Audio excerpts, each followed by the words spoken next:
Nah, lalu selanjutnya saat teman-teman sudah menulis semua ini head of department, office structure, dokumen office. Nah, lalu teman-teman akan menulis tentang service. Nah, service apa aja? Service apa aja yang dilakukan oleh pemerintah melalui website ini, pelayanan apa aja yang diberikan gitu. Jadi nanti harus dituliskan di situ apa-apanya gitu ya. Nah, gimana caranya terus?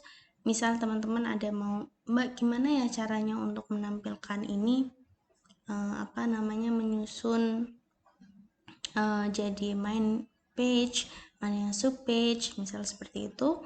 Nah, nanti teman-teman tinggal masukkan aja di dalam websitenya, dan juga nanti misal teman-teman bisa klik add page. Nah, nanti di dalam klik add page, nanti di sini dia akan muncul new page. Nah, teman-teman bisa klasifikasikan ini new page itu sebagai apa? Apakah sebagai main page atau sebagai sub page-nya. Nah, katakanlah kita akan membuat main page yang baru. Nah, misal kita tuliskan sebagai service. Lalu kita klik done. Nah, setelah klik done, ini kan di sini ada kursor. Nah, kursor ini yang berfungsi untuk bisa menggerakkan. Ini akan dialihkan menjadi main page atau akan ditetapkan sebagai sub page. Nah, sub page dan main page itu disesuaikan dengan tempatnya gitu. Jadi kalau misalkan teman-teman mau membuat ini sebagai sub page-nya dari organization structure, nah nanti berarti ini harus masuk. Nah, berarti ini harus ditarik ke dalam untuk dijadikan subpage. Oke, akan berubah menjadi subpage. Nah, kalau misal dikeluarkan, nah nanti akan muncul di sini sebagai main page gitu. Nah, pastiin bahwa setiap karakternya itu nanti akan sama cara penulisannya, baik itu di dalam subpage maupun di dalam main page-nya. Oke. Nah, katakanlah di dalam service itu akan ada, sebentar, berarti ini kan ada 3 kan. Nah, ada 3, lalu di dalam service juga nanti akan ada 3 pelayanan yang akan diberikan oleh pemerintah gitu, yang bisa diakses secara langsung oleh masyarakat gitu. Nah, nanti akan dirubah terlebih dahulu, ini katakanlah sebagai pelayanan 1. Salah. Pelayanan 1. Ini pelayanan 2.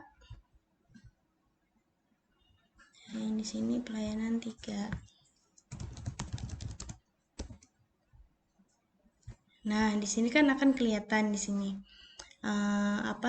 subpage ini akan nampak atau tidak. Nah, ini akan kelihatan. Kalau misalkan dia tidak nampak, maka di sini adalah tulisan ikonnya sebagai unshowed. Nah, berarti tidak tampak. Berarti kita harus pastikan bahwa ini akan tampak dan akan bisa diakses oleh masyarakat gitu. Nah, ini juga sama, show juga. Jadi semua yang memang dia itu masih unshow, nah berarti teman-teman harus pastikan bahwa semua subpage maupun main page itu bisa ditampilkan gitu. Oke. Nah, kita rubah terlebih dahulu yang ada di sini sebagai disesuaikan lagi dengan apa yang sudah kita tetapkan gitu ya. Oke, katakanlah nah di dalam sini the head of department. Pastiin juga kalau tulisannya adalah tulisan yang appearance. The head of department. Nah, lalu yang kedua itu ada office structure. Nah, lalu yang ketiga itu ada office documents. Nah, untuk teman-teman yang kelas reguler juga diikutin, berarti ini menggunakan bahasa Indonesia aja. Nah, nanti bisa ditulis sebagai struktur organisasi, terus lalu subpage-nya adalah kepala dinas atau kepala kantor, lalu ada struktur kantor, struktur organisasi, dan juga ada dokumen-dokumen penting atau dokumen yang bisa diakses oleh masyarakat gitu. Nah, di dalam services nanti teman-teman yang reguler bisa ditulis pelayanan A, pelayanan B, pelayanan C. Tapi secara objeknya, misal pelayanan kesehatan, pelayanan pendidikan, atau pelayanan perizinan, misal kayak gitu. Nah, nanti yang kelas internasional ditulis menggunakan bahasa Inggris, misal service 1 tentang apa, citizen service atau government service atau business service kayak gitu. Ini akan disesuaikan dengan kebutuhan dari websitenya teman-teman yang mau gitu. Oke, nah lalu di sini ada kontak us. Nah, kontak us kan dibiarkan saja. Nah, berarti secara langsung di sini kita udah selesai membuat setting page-nya pada websitenya teman-teman gitu. Nah, nanti langsung di close aja karena nanti akan muncul dengan sendirinya. Nah, di sini ada tampilan. Gimana ya Mbak caranya biar tampilan di dalam website itu juga nanti akan sama dengan tampilan yang ada di mobile. Nah, ini akan menjadi challenge juga bagi editor website. Karena apa? Karena tampilan yang ada di laptop itu nanti kita juga harus sesuaikan dengan tampilan yang ada di smartphone, yang ada di handphone. Biar apa? Biar nanti susunannya tetap stabil, susunannya itu tetap sama dari dari atas sampai bawah juga masih tetap enak dilihat. Nah, ini akan menjadi tugas editor. Makanya kenapa jasa-jasa pembuat website seperti hosting atau lebih familiarnya adalah misal kayak kantor Niaga Hoster atau Jogja Jogja IT misal kayak gitu. Nah, mereka itu memang biaya yang ditawarkan itu memang cukup besar. Misalnya waktu untuk membuat website itu dikategorikan misal 10 juta. Nah, karena apa? Karena memang sistem di dalamnya itu yang lebih rigid, yang lebih kompleks, dan memang harus mengedepankan nilai-nilai atau unsur-unsur teknologi dan harus menarik, eye catching yang harus ditampilkan gitu. Nah, misal di sini adalah coba kita bandingkan lagi dengan yang ada tampilan di sini. Open link in a new page. Nah, misal teman Mbak, saya mau lihat tuh gimana gimana tampilannya, gimana cara melihat tampilan di sini, gimana biar website ini bisa muncul saat kita cari di internet. Nah, website ini masih belum aktif kalau misal teman-teman belum membeli hosting atau domain access. Nah, itu yang punya ya orang-orang IT. Kalau saya pribadi juga saya belum mendalami sampai situ. Hanya bagaimana kita membuat website, tapi yang nanti akan bisa menampilkan adalah kalau kita mendaftarkan website kita pada hosting maupun domain-domain yang ditawarkan banyak kok yang yang bisa diperjualbelikan, yang bisa ditawarkan dari internet itu banyak yang bisa kita peroleh gitu. Oke, yang ini untuk kita melihat bagaimana tampilan dari website kita. Itu nanti di dalam sini kita harus pastikan bahwa kita sudah mempublish untuk live with this site gitu. Nah, pastikan dulu sudah diklik publish. Nah, kalau misalnya sudah diklik publish, nanti kita bisa melihat preview. Oh, oke, tampilannya bakalan kayak gini nih. Kan cantik ya kalau misal kayak gini. Nah, kan enak akhirnya akan dilihat. Tapi akan berbeda dengan tampilan. Kok beda ya Mbak dengan tampilan yang ini? Misal kayak gitu. Maaf sebentar. Internetnya terputus. Nah, kok cantik dan kok beda ya Mbak? Karena kita kan sudah menyesuaikan dengan tools editor yang kita inginkan gitu. Nah, nanti di sini itu akan menceritakan tentang about us atau historinya kita. Who am I dan what we are working for, misalnya kayak gitu. Back to editor untuk kita mengedit dari website kita. Nah, untuk para editor website, mereka mengatakan ini adalah home-nya gitu. Ini adalah hostnya dan juga dikatakan sebagai dashboardnya gitu. Jadi dalemannya lah, ibaratnya kalau rumah itu belum bisa dikatakan kayak, maksud saya host rumah itu belum bisa dikatakan sebagai rumah.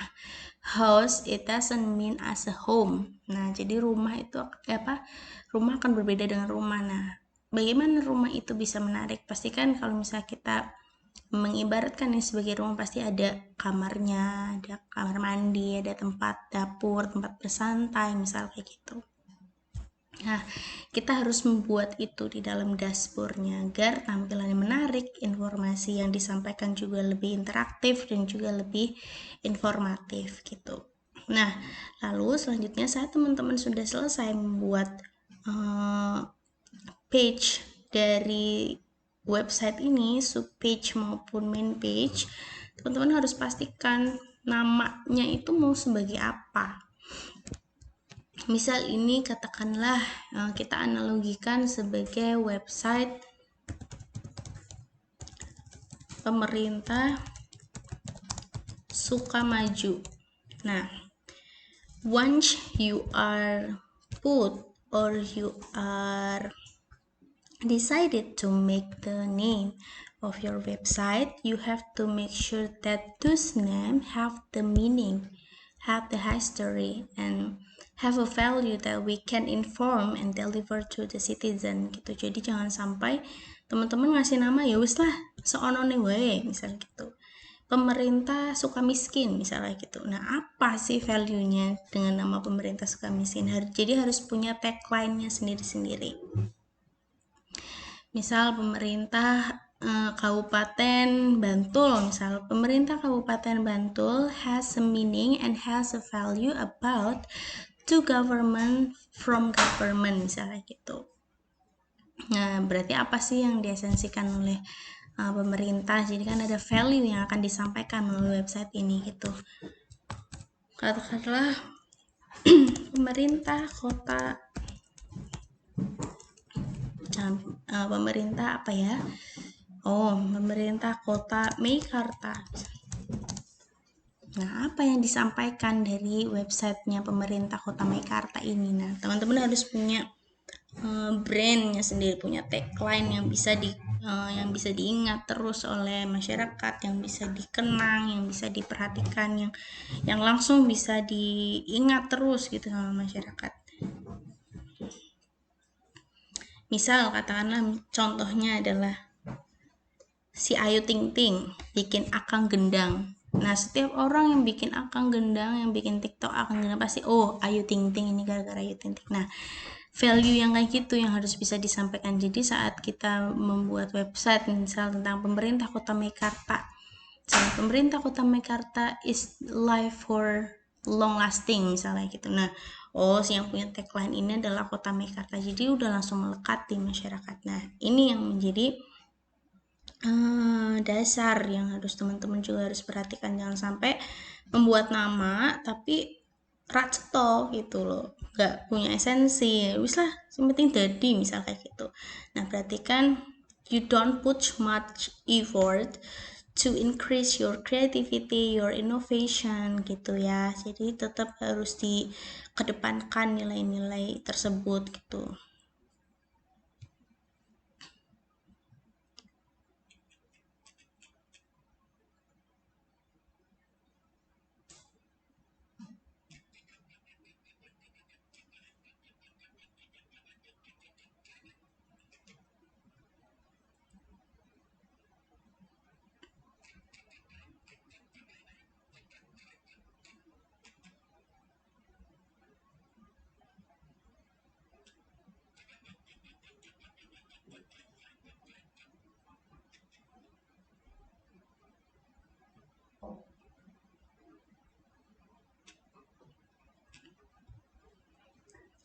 Nah, oke. Jadi gitu untuk materi pertemuan kali ini. Nanti untuk materi pertemuan minggu depan, teman-teman sudah harus bisa memasukkan semua project detailnya, semua apa namanya ya, konten dari website ini gitu ya. Jadi nanti subpage atau main page teman-teman bisa pelajari lagi lebih dalam dari video ini, dan semoga pertemuan kali ini can beneficial for us and we can learn something new today that it's more effective for the long forward gitu. Gitu, mungkin saya cukupkan. Kalau misalnya teman-teman ada yang ingin ditanyakan, bisa langsung ke email saya. Nanti akan saya tuliskan di dalam sini.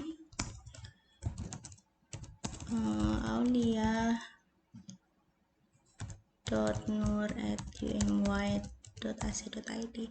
Jadi saya mohon untuk kalau misalkan nge-WA takutnya nanti nggak saya balas ya, nanti dikira saya sombong apa gimana. Cuma kita harus sama-sama maklumi bahwa pekerjaan saya kan nggak cuma ini aja gitu. Jadi agar bisa terrecord apa yang menjadi pertanyaan teman-teman, bisa langsung ke email saya yang udah saya cantumkan ini. Gitu, mungkin cukup sekian untuk pertemuan kali ini. Kita ketemu lagi pertemuan selanjutnya yang dimana teman-teman harus sudah fix dan harus punya konten yang detail untuk websitenya teman-teman. Oke, mungkin saya akhiri. Wassalamualaikum warahmatullahi wabarakatuh.